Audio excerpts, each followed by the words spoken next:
أعوذ بالله من الشيطان الرجيم. بسم الله الرحمن الرحيم. وإذ نجيناكم من آل فرعون يسومونكم سوء العذاب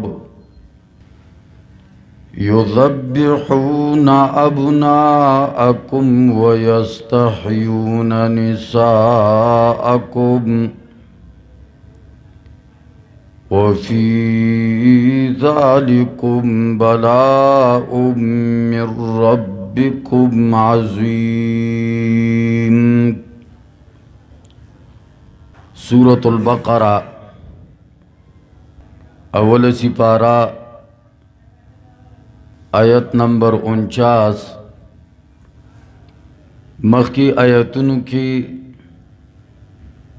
بنی اسرائیل توویل شول چه بنی اسرائیلو آغا نعمتنا چه رب العالمین پتاسو کڑی دی آغر آیات کئی نو پا آغا نعمتنو کے رب العالمین یو نعمت داور توکڑو چه تاسو تے فضیلت در کڑے دے پر طول عالم باندے.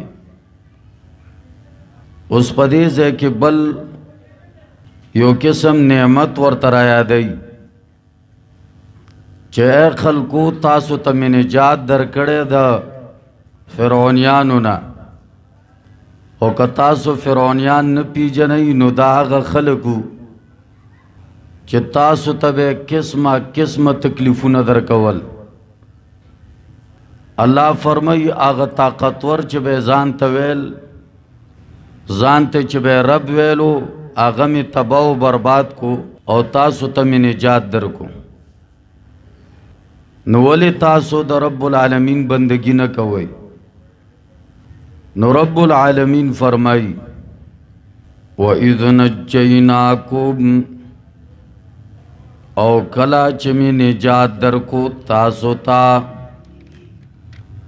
من آل فرعون دا فرعونیانونا اے خلقو فرعونیانونا میں نجات در کڑے ہو. کم فرعونیان یسومونکم چرسول بے تاسو تا سوء العذاب بد عذابنا یذبحون ابناءکم چزب کول بے ستاسو زامن ویستحیون نساءکم او جوندئی بے پریخوتی نساءکم لنستاسو.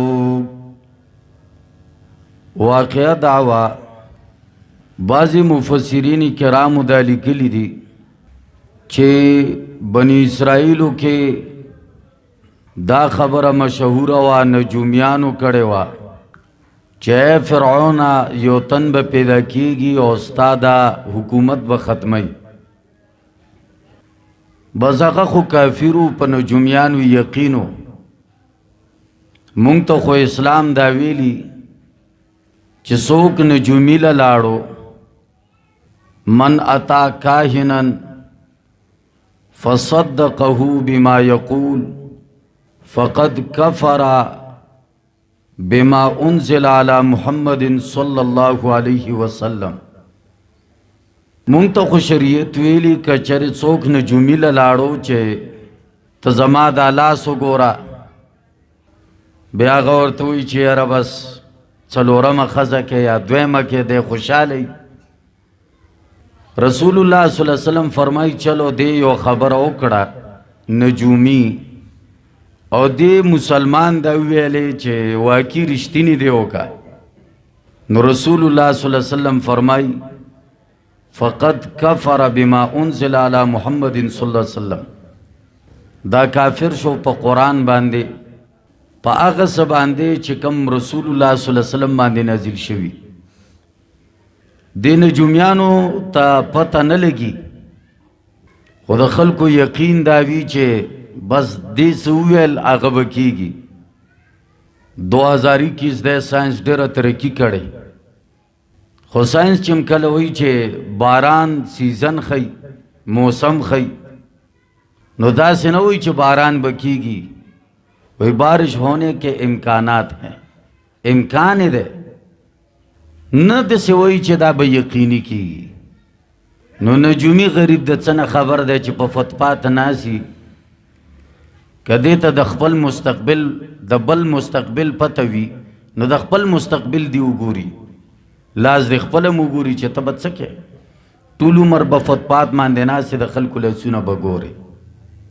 خو چلو خلق اله سمیږي چې قرآن نه خبر شي. قرآن یو رڼا ده، دا خلکو ته حق او باطل ښکاره کوي. نو بنی اسرائیلو کې فرعونیانو کې دا خبره مشهوره وه چې یو تن به بنی اسرائیلو کې روزي او اے فرعونه دا ستا بچاحت به ختمی. بس هغې اډر جاری کو چې کم نارینه دي یعنی کم هلکان پیدا کیږي دا ذبح کوئ، کمې جنکۍ دي دا همداسې پرېږدئ، ځکه د هلک ورته ویلی شوي وو. بعضې مفسرین کرام فرمایي چې دا خبره خطا ده. راجح دا ده عبدالله ابن عباس رضی الله عنه نه په حدیث الفتون کې نقل دی چې اصل کې دا واقعه داسې وه چې ابراهیم علیه السلام چې په مصر تېرېدو مشهوره واقعه، خپله ښځه ساره علیه السلام ورسره وه.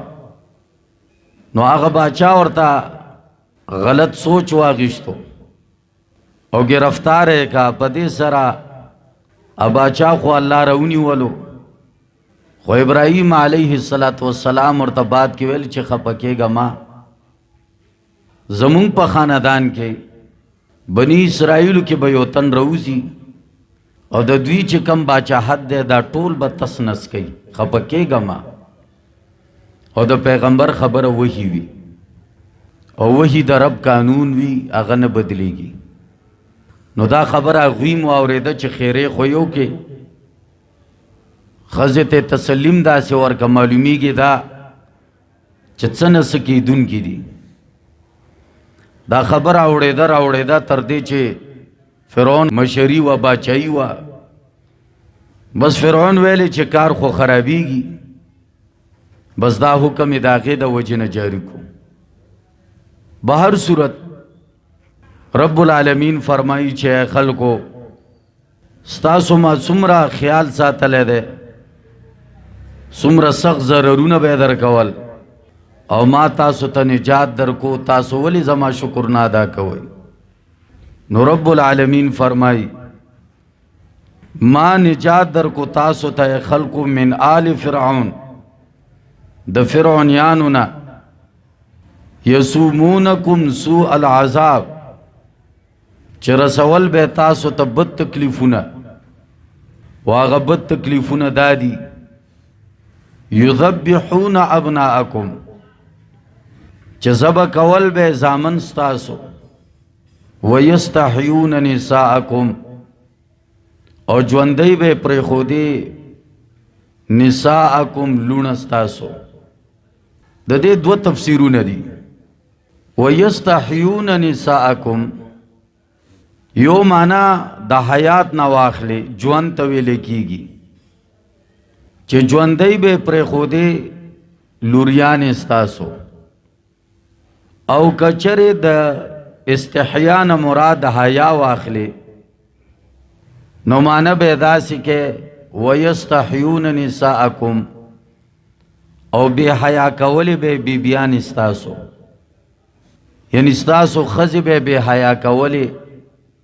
دا فرعونیانو فوجیان به ورتللو په ګېډې باندې به یې وله لاسونه وال، یا به معلومات کولو چې د چا حمل دی د چا نه دی.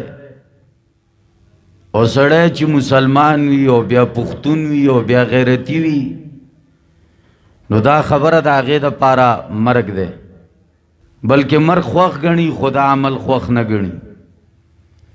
الله فرمای څومره قبیح عمل به در څخه کولو او ما تاسو ته نجات درکو. رب العالمین ورته اوس خپل احسانات شماري. بیا قرآن دا زیونه ویلې چې ویستحیون بناتکم، چې ژوندی به پرېښودې لوریانې ستاسو. لور ته بنت وی، ښځې ته نساؤن ښځې.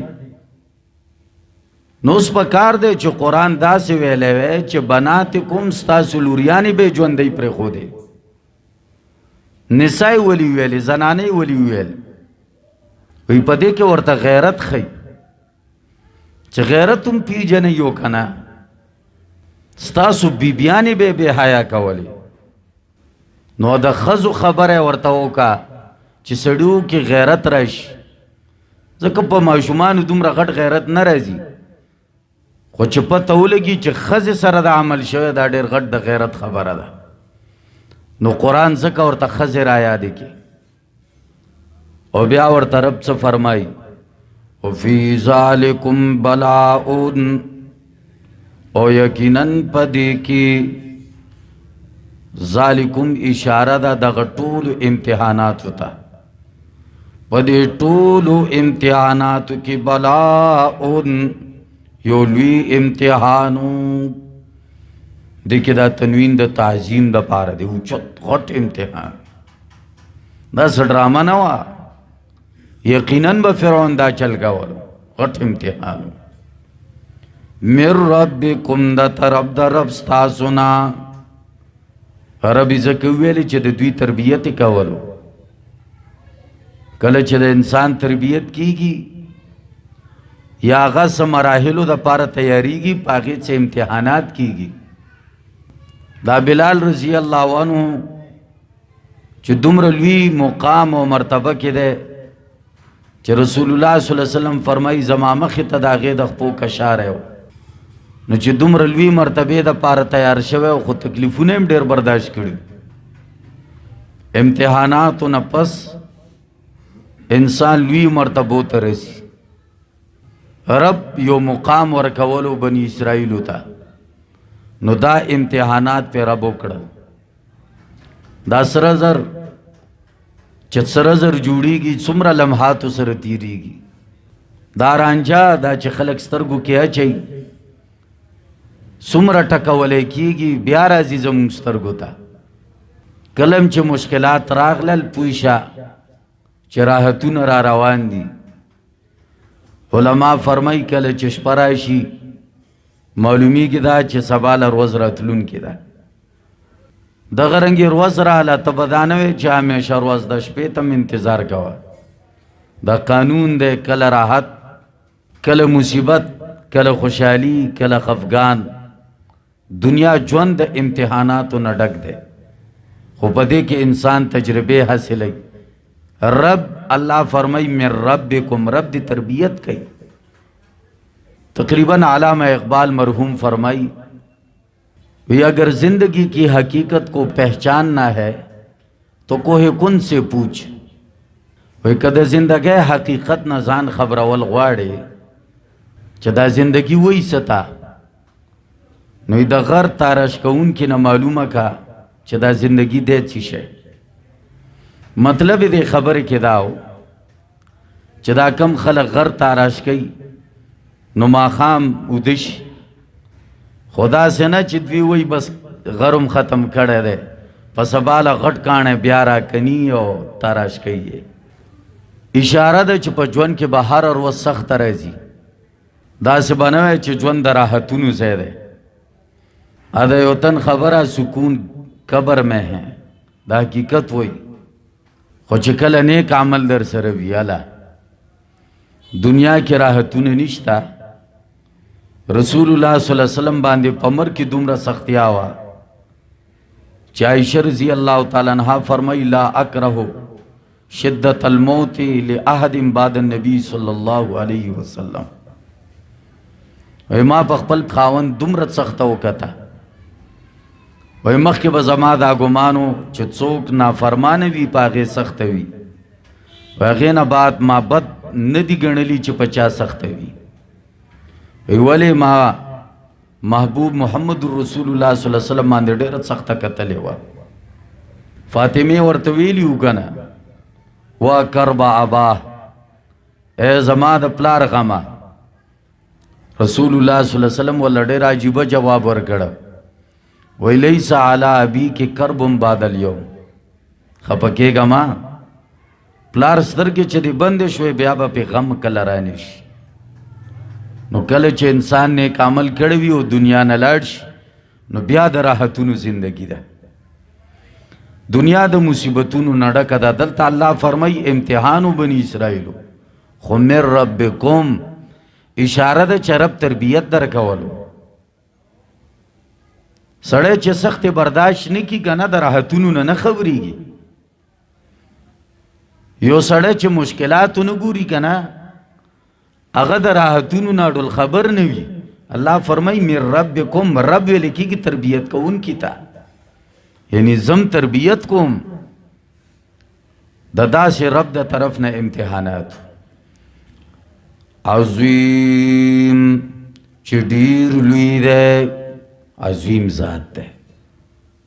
قرآن کې الله فرمایي کچره دیوانو نه قلمونه جوړ کړلی شي او د اوبو نه صحیح جوړه کړلی شي نو دا قلمونه به هم ختم شي، دا سیانې به هم ختم شي، خو د رب العالمین کلمات نه ختمیږي.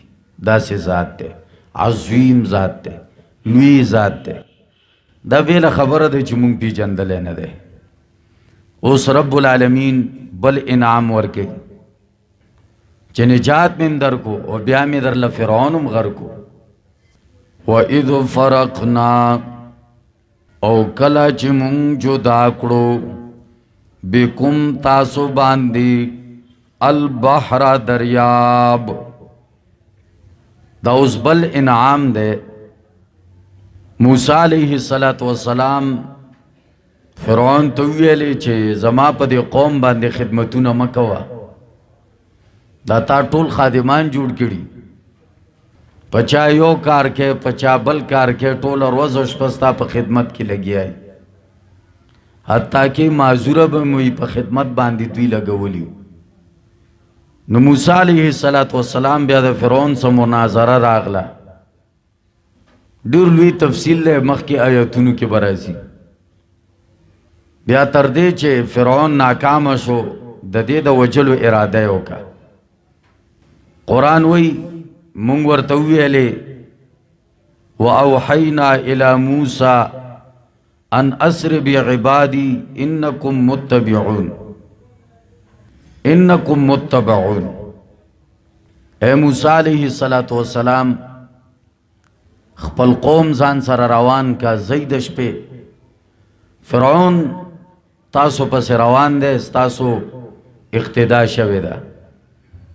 موسی علیہ السلام په نامعلومې لارې روان شو، ځکه معلومه لاره خو ټولو ته معلومه وه. فرعون خبر شو، فرعون هم په تکبر انداز کې ورلو. مخې ته بحر احمر یا بحر قلزم دواړه ورته ویلې کېږي. موسی علیہ السلام ته بنی اسرائیل وایي چې مونږ خو ګیر شو، وایي ما به خفه کېږئ، ان معي ربي سیهدین، الله ما سره دی لاره به ښیي. رب العالمین ورته وویلې چې اے موسی علیہ السلام دا امسا دې په دې سمندر ووخه، په سمندر چې دا ورکوټې امسا وواله. قرآن وایي کالطود العظیم، د غرونو غوندې دا چپې ودرېدې. 12 قبیلې وې، 12 لارې ورکې جوړې شوې. موسی علیہ السلام سره د خپل قوم لاړو تیر شو. فرعونیانو ګمان داو کو چې دا لارې مونږ د پاره هم دي.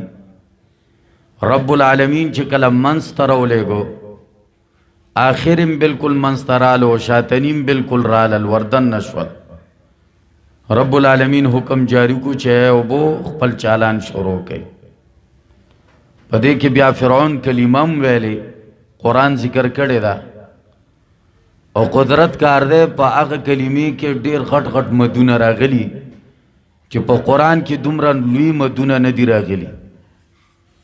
رب العالمین ورپسې هم د مد والا کلمه ویلې آل آنا. اوس فرعون کلمه وی، مطلب دا نه دی چې څوک دی کلمه نه وی، مرګ ټیم کې کلمه الله نه قبلې. مثال کے طور پر تا ته پته ولګي چې تمرې واغه ټیم رب زما د ارڅ نه توبه، اوس د توبې نه قبلېږي. مسلمانی کلمه وی لا اله الا الله محمد رسول الله. حکم گناهونه چې صحیح ژوند کې دې ته توبه نه ده وکاږلې، اوس دې وخت کې نه قبلېږي. به در سره ځي. الله دې مونږ له داسې وخت کې مرګ راولي چې مونږ د ګناهونو نه صفا یو، چې پر ورځ د قیامت هم د نیکو اعمال او دغه تله درنه وي. نو فرعون الله تباه کو. قرآن کې بل احسان ورته ښیي چې ګورئ تاسو باندې ما دا لوی انعام کړی و چې ما تاسو له نجات در کړی و. د چا نه؟ د فرعون نه. نو رب العالمین فرمائی وَإِذْ فَرَقْنَا بِكُمُ الْبَحْرَ، او کلا چې جدا کوم په تاسو باندې البحر دریاب، بحر قلزم، بحر احمر، فَأَنْجَيْنَاكُمْ، نو نجات درکو مونږ تاسو ته اے بنی اسرائیلو، وَأَغْرَقْنَا آلَ فِرْعَوْنَ، او غرق کړو مونږ ټول فرعونیان، فرعونیانم غرق کړل. اغرقنا اشاره ده چې ډوبم کل. عربی کې غرق ویل کېږي ډوبېدو ته. قرآن وی مونږ ډوب کړل. معلومیږي دا چې فرعون ډوب شوی و. بل دا بعضې جاهلان دا خبره کوي چې نه فرعون نو ډوب شوی، وی ځکه قرآن ویلی من آل فرعون، آل د فرعون، د فرعون کم مقتدیانو، کمی متبعینو، کمی مسلکیانو، کمی پیروکارو، هغه ډوب شول. ځکه قرآن خو آل فرعون، فرعونیان نه کې فرعون یاد کړي، لیکن قاعده دا ده چې مضاف کې مضاف الیه داخل وي. نو دلته مضاف الیه اگر چې فرعون دی خدا په آل کې داخل دی، قاعده ده، قانون دی. نو رب العالمین فرمائی وَأَغْرَقْنَا، او غرق کړل مونږ آل فرعون، یعنی فرعونیان. دا د مصر بادشاہ و فرعون، او دا یو قسم لقبو.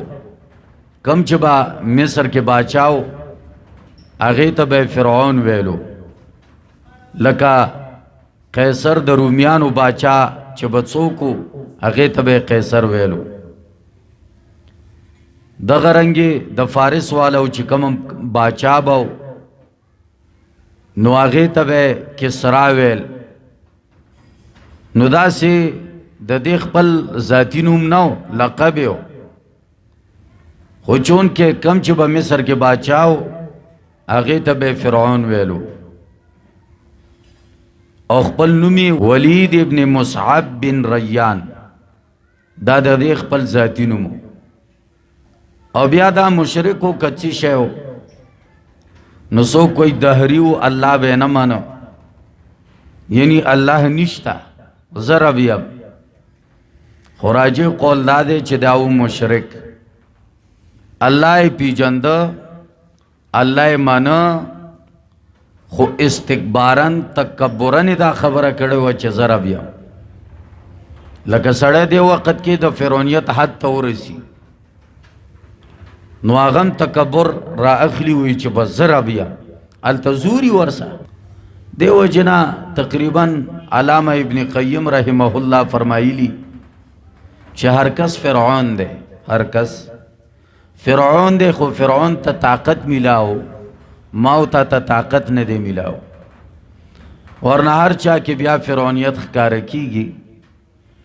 فرعون کې طاقت و ښکاره کو، ما استاد سره طاقت نشتا نو ځکه د فرعونیانو خوی و عادت را کې نشتا. دا بیل خبره ده د بعض انسانانو فطرت پاک وي او چې لوی مرتبو ته مو رسیږي انسانیت ورکیوي، خو قانون دا ده طاقت در سره ملاو شو فرعونیت به در کې ښکاره کیږي، دا قانون ده. نو فرعون اصل نومو ولید ابن مصعب ابن ریان او مشرک ربی پیجندو، خود تکبرنی دا خبره کړې وه چې زه رب یم، ضدنی دا خبره کړې وه ځکه هلته زور ور سره. الله فرمایي دغه فرعون او د هغې اهل متبعین ټول مې برباد کړ. آل مخکې ما دا خبره کړې وه، آل متبعینو ته وایي، پیروکار ته وایي، مسلکیانو ته وایي، یو اهل وي هغه صرف خپل اقربا ته ویلی کېږي، قریب خلکو ته. یو آل وي متبعینو ته وایي، وعلى آل ابراهیم آل محمد. دیو جنا څوک چې د رسول الله صلی الله علیه وسلم پیروکار نه وي د هغې طریقې نه اپناو کوي بلکې ضدي وي، دا آل کې نه دی داخل. علما فرمایي ځکه دا متبع نه دی. که چېرې ته آل کې داخل وي نو د پیغمبر به متبع وي که نه. بهر صورت الله فرمایي آل د فرعون مې غرق کړه. بیا قرآن ډېر عجیبه خبره کړې، وَأَنْتُمْ تَنْظُرُونَ، حال دا دے چې تاسو قتل اے بنی اسرائیلو داسنا چې په پټه مې تباه کل او تاسو تی خبر نه وی. الله فرمایي نه وَأَنْتُمْ تَنْظُرُونَ، تاسو ورته قتلو فرعونیان غر کېدل. سوال رضی رب العالمین ولی دا فرعونیان غر کېدل بنی اسرائیلو ته مخامخ وښودل؟ دې کې څه حکمت چې بنی اسرائیل داسې ګوري او فرعون الله دبا کوي ډوب کوي؟ نو حکمت ورکې دا دی چې کله خپل دشمن کس مخامخ وګوري که نه چې دا دی بل ولا په خېټه کې څوک ورکو دی ډېر خوشحالی بنسبت د هغې نه چې چا ورته رینګ وکړي چې هلکه یار خو دې داسې شوی په دې دومره مطمئن نه وي. خو چې دا مخامخ یې کس وګوري که نه یو دوه څپېړې ورکړي او دی ګوري نو د دې زړه ته بیا تسکین میلاو شي. په دې بني اسرائیلو ډېر غټ ظلمونه کړي وو دي ظالمانو د دې فوجیانو. نو چې مخامخ غر کېدلو بني اسرائیل ورته داسې ګوري نو د هغوی زړونو ته ډېر سکون میلاو شو. سلقونه 11 لکه فرعونیان ورپسې وو، 11 لکه بني اسرائیل 6 لکه کسانو. نو ته سوچ وکړه 11 لکه کسان چې اوبره اوچت کي پاتې به مصر کې څوک وي؟ او د سرمنو غوندې به ورکې روانو. نو چې دوی کتل چې هغه دي یاران خو ډوب دي اوبو د پاسه ګرځي را ګرځي، نو دا به څومره غټه خوشحالي وي په هغوی باندې. الله فرمایي وانتم تنظرون، په خپلو سترګو م کته چې دا دشمن ما تباه کړو. تاسو ولې زما انعام نه منئ؟ اذکروا نعمتي، نعمتونه را یاد کوي. اوس بل نعمت ذکر کوي چې خلکو نعمت دا دی چې ما موسی علیه السلام کوه تور لا بوتلو چې کتاب ورکم، تاسو شرک شروع کو. پس د شرک نه رب العالمین دوی معاف کړ. الله فرمای ګوره شرک مو کړو او بیا ما معاف کړي، څومره لوی احسان مې در سره کړی. واقعه دا وه چې کله بني اسرائیل د سمندر نه پورې وتل نو بیا میدانی تیغ کې به ګرځېدل، هلته به اوړېدل راوړېدل. نو سړي چې قانون نه وي اوزګار وي نو بیا فتنې جوړېږي، نور مصیبتونه جوړېږي. اوزګار وي دا کم کس چې ډېر روزګاري د دې مصروفیات د مصروف سړي نه زیات دي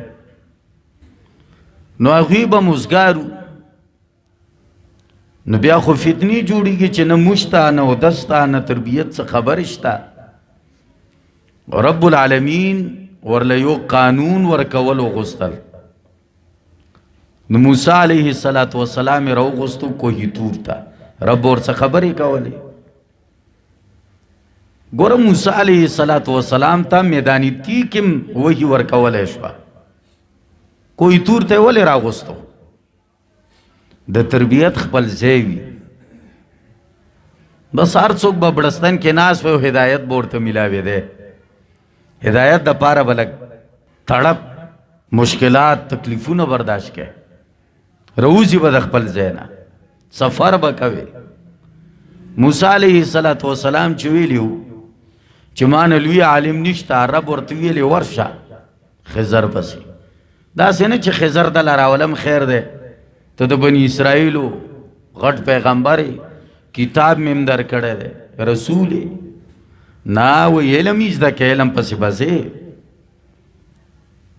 اکثر طلبا سفرونه کوي کم طالب چې کور کې ناست یو سبق یادوي دا طالب نه وي دا اصل کې هسې ټیم پاسي کوي نو موسی علیه السلام کوهي تور ته راوغوښتو دپاره د تربیت چې لږ سفر مو کي اهمیت ورته معلوم شي رب العالمین 40 دن دپاره راوغوښتو 40 ورځې 40 شپې موسی علیه السلام چې کله تله نو خپل رور هارون علیه السلام یې پرېښودو په قوم کې چې ته به داسې چل کې د دوی نایبي کوه یعنی زما نایب شه دوی باندې نظر ساته خدا ډېر عاجزه سړی او صبر والا انسانو او د صبر والا انسان نه خلق غلطی فائدې اخلي موسی علیه السلام چې هلته لاړو دوی دلته بني اسرائیلو شرک شروع کړو یو سامره یو تنو هغې خلکو له یو سخی جوړ کړو او سخی د سرو زرو نه وی جوړ کړی او داسې انداز و هوا به ورکې وردننه شو نو یو آواز به یې کولو بس خلکو ویلې چې یاره ګوره رب دی که نه سوال راځي چې بني اسرائیل خو ډېر هوښیار خلک و که نه ولې دومره د سخي په عبادت باندې ورلل دا دومره بېکاره خلک و جواب د دې دا دی چې د مشرک سړي برنۍ حصه کار نه کوي ځکه ورته قرآن وایي چې ته نه پوهېږي عقل نه کار نه اخلي قرآن ځای په ځای مشرکانو ته دا وایي عقل نه کار نه اخلي د مشرک سړي برنۍ حصه کار نه کوي د قبر نه به غواړي د بوت نه به غواړي یو انګریز خپل علاقې ته تللی و که نه چا ورته ویل هلکه چې پاکستان ته لاړې څه دې وکتل خلکو د څه شي بندګي کوله وایي مړه هغوی د ملاستې کوله او موږ یې د ولاړې کوو مطلب دا موږ د بوتانو کوو ولاړ کړي هم دي هغوی قبرونه دي د هغې بندګي کوي نو مشرک سړي سره ذهن نه ورنه چې یو پیر خلک ولامبئ دا په خپله لامبېدی هم نشي څه دی خیال دی چا دا خبره ورته څوک وي چې محترم په خپل لامبه ګورې موږ دې نه لامبو په خپله به ولامبي نشي کفن واچو ګورې موږ یې درته نه اچو وابه چی ځالکه جنازګاه له ځان رسوه دا په خپله تلی هم نشي په اوږو به یې راخلي ورته وایه صاحب په خپله خو قبر ته وردن نشه که نه هېڅ چارې نه چې د دنیا خاورې پې خلک واچوي بیا رب شي قرآن د مشرکانو په باب کې هیڅ څه نه دي پرېښي دا توحید مسله ډېره ښایسته مسله ده ډېره خوږه مسله ده قرآن وایي خلکو دا دومره کمزوري دي چې مچ ته یو شی ویسي مونږ ته به استاذ ډېره عجیبه ترجمه کوله یو خوا به یې داسې ترجمه وکړه وان یسلبهم الذباب شیئا کچروی سی دین مچ یو شے مونږ به سر خوځولو. راته وی نه قرآن داسې نه دی ویلي چې ویسي ته. قرآن وی یسلبهم الذباب، وی تختی په زبردستی باندې. سلب ویلے کیږي زبردستی کسی چیز کو کھینچ لینا، دیتا ویلے کیږي سلب. کھینچنا ستا ہوئی زبردستی یو شے راکاگل، یعنی تا کمزور شوی تر زور کے زم زور کم، خود تا کمزور شوی مادن شے واغیشتو پا زبردستی. قرآن وی دا دومره کمزوری دی که مچ ورسا زبردستیو کی کنا مچم تی شے تختے. دا سنے چی مچ تی یو شے ویسی، قرآن وی مچ تی یو شے پا زبردستی ویسی. نو دا دوی ستاقت پاتی شو. قرآن وی ضعف الطالب والمطلوب، طالب ام کمزور ہے دے دا کب چی ورطا ولاڑ دے تیتی نینے کئی دیم کمزور ہے دے. علماء فرمائی دے سنگا کمزور ہے دے خلاص پیشتا دے خو غٹ تاجر بوی، دے خو کدیش افسر وی، دے خو کدیش باچا وی، لکا باچا ہم کتا سجدے لگا والے وا، دے خو با باچا وی. قرآن وی دیم کمزور ہے دے. سکے کمزور ہے دے عقل نہ کمزور ہے دے. چرب ریدی ہو دے پس منڈے ہوئی. قرآن وی دغا کمزور ہے دے، عقل نہ کمزور ہے دے. نور بکی دیشی باچا ہے یو باچاو اتک کالے پا عربو کی ترگڑی چرالو ڈائریکٹ داتا گنج بخشلا. ذالک من فضل اللہ، دا شرک نہ بچ کے دل گورے دا اللہ فضل لے. دا پا قابلیت نہ دا پا علم نہ دا پا پوہ نہ دا اللہ فضل لے چمونگے دا شرک نہ بچ کڑی. وذالک من فضل اللہ. بہر صورت نو دسخی بندگی شروع کا ولی عقل ور سر ناو. گوره دا مخلوق نم چو غواړي. وی سلیمان علیہ السلام میگی تا ہوئے چمانا چو غواړه. وی میگی ورطا پا جواب کیسی ہوئے انت عاجز، تا عاجز ہے. الان کی سلیمان علیہ السلام سمرا طاقت ورو مونگ تا یو افسر ہوئی چا چو غواړه کہ دیشی ورطوی جی لس کارو ندی. میگی ورطوی لی انتا عاجز، تا عاجز ہے. سلیمان علیہ السلام ورطوی لی فلا بد لکا ان تطلبنی شیئن، پتا لازم دی چت صبرانا غواړی اسے دینا پریدم. نو بس میگے چکل دیر تنگ شو نوئی چے زدنی فی رزقی، زد زیاد کا فی رزقی رزق زما و اجلی و اجل زما. دخپل نیٹینا لگ نیٹا میں زیادہ کا اور رزق را لسیوا کا. سلیمان علیہ السلام اور تو فرمائل چی اطلبنی طلب کا معنی آغشے چی فی یدی زما پلاس کی وی دا خود رب پلاس کی دی رزق کو دا غرنگی نیٹا زما دا لاس والشے اغواڑا.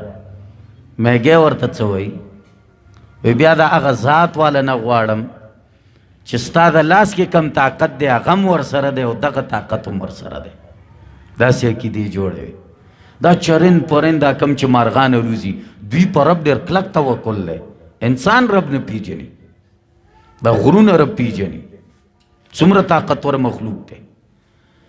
مشرک سڑے دے برکا پرین کمزور ہے. اگر تو دنیا بلا ہوئے چکور رب نہ ولی نہ غواړي اگوی دا جنڈے پیسے ولاړی دی ادر سره نه مانی ولی برنی حصے کار پرخی. قرآن وی مسلمانانو تاسو خوشحال شئ چې اللہ در باندې فضل کړي توحید مسئلہ. بنی اسرائیل خيار قومو وی آواز کئی سخے آواز کئی وی بندگی بے کولا توافون بے امتی کول آواز نه چې اسمان تا مخیجونو چبو کی سبا نویو دیر خبری دی. دا کمال نه دے چه دا مونگا لگی چخی وخو پلوڑ سپیکر آواز امزی نه چبو اسمان برا گزار کو وی آواز کئی. بار صورت موسیٰ علیہ السلام تال تا رب ہوئے لے چه قوم خود شرک شروع کردے دے. بیا 40 دن نا پسرالو دیر غصکیو. قرآن بیا روستا واقعہ بیانے دیر تفصیلی دا. رور امرونی والو رور ورطویلی ما پرید دی خوزو اچلم ما خو دوی ته ډېر کلک دعوت کړی دی. بهر صورت بیا ورته رب دا د توبې فیصله ولیږه چې فقتلوا انفسکم، ځانونه ووژنئ. بیا به یې ځانونه وژل. دا وګوره څومره سخت حکم. دا ولې چې سخت وي الله به سخت حکمونه درلیږي. څومره سختېږي که نه دومره به در سره به هم دښه کېږي. څومره نرمې فیصلې به هم نرمي. بهر صورت څلوېښت ورځو نه بعضې خلک استدلال نیسي چې وګوره که نه څلوېښت ورځې موسی علیه السلام تېرې کړی وي. معلومه شوه که نه څلوېښت ورځې؟ نو ورته چا انکار کړی دی؟ څلوېښت نه شپېته ولګوه. علما فرمایي چې څلوېښت ورځو کې کمال شته.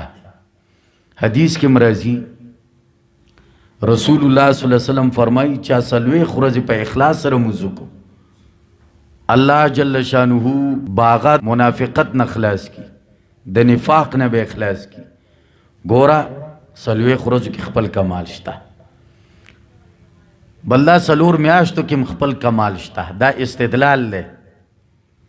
حدیث کې راځي چې څلوېښت ورځو کې د وینې ټوکړه شي، بیا څلور میاشتې پس روح ور واچولی شي. نو هلته نه استدلال لیکي چې د انسان جوړېدلو دپاره څلور میاشتې کافي دي. خو څوک به دا نه وایي چې دا دین دی.